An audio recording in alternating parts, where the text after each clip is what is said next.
Let's go Pitt! Let's go Pitt! Let's go Pitt!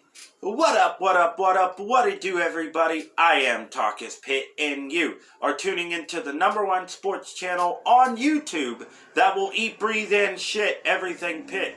Today, ladies and gentlemen, I will be previewing and predicting the 2022 football schedule for the West Virginia Mountaineers.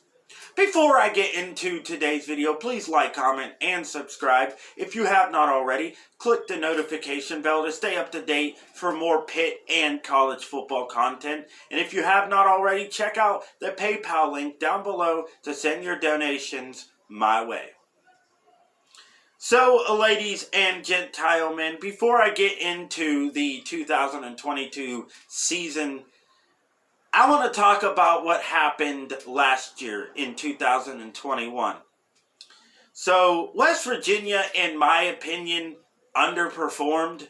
I originally had them going 9-3, and what do? They go 6-7, and also 4-5 in the conference.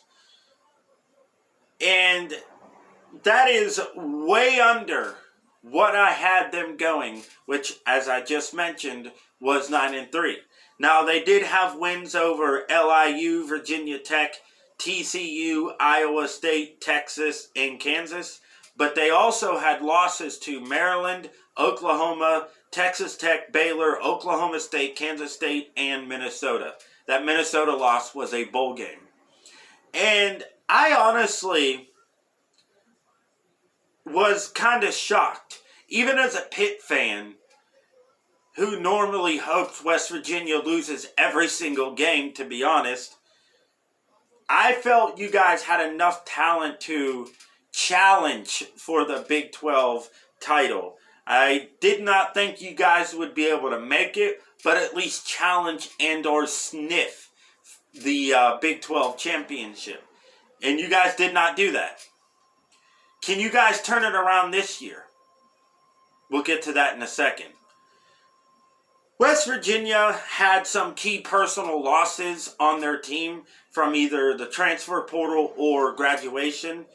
And my opinion is Akeem Mesidor being the biggest. Now, he was West Virginia's best defensive player. He was a defensive lineman. And he decided to take his talents to Miami.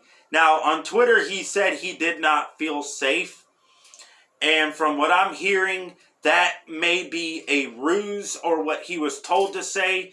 A lot of people think Miami tampered with Akeem Mesidor, and I kind of agree. But he's gone. You got to move on. Who also is gone and moving on is Jarret Doege. Now, a lot of West Virginia fans thought he would try to come back and improve with the offensive line returning and a couple of receivers, but he decided to take his talents, or should I say lack thereof, to Western Kentucky. And why he did that, I don't know. I kind of wish, to be honest, he would have came to Pittsburgh just to piss West Virginia fans off. But also at the same time, he's a liability.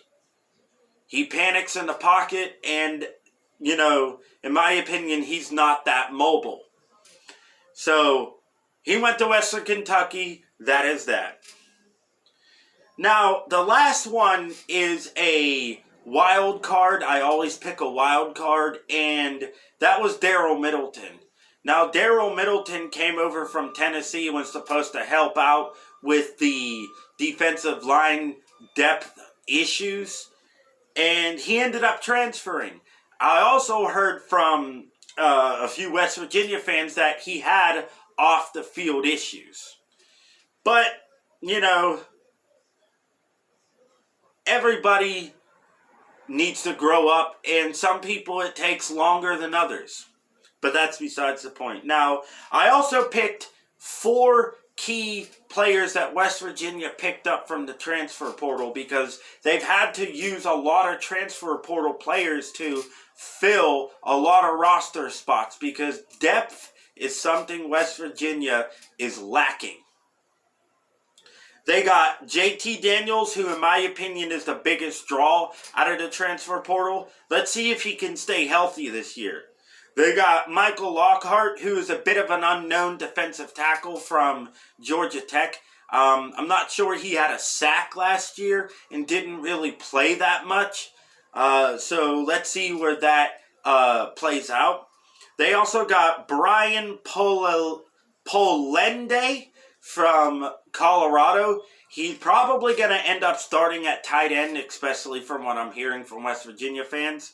And also, they got linebacker Jasir Cox from North Dakota State.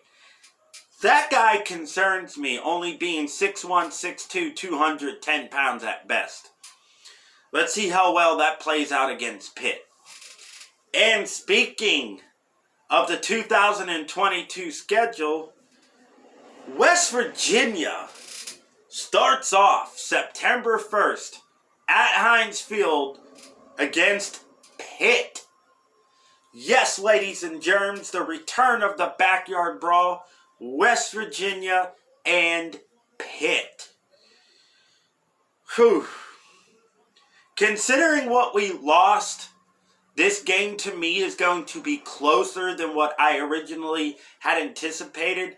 However, since Pitt does return more production with chemistry and experience, I have West Virginia losing this game, a close game. And if I had to pick a score, I would say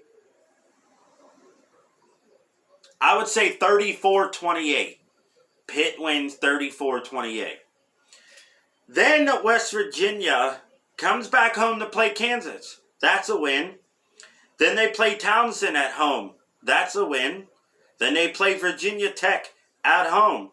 That's a win. So West Virginia, you finish your non-conference schedule 3-1. That's not bad.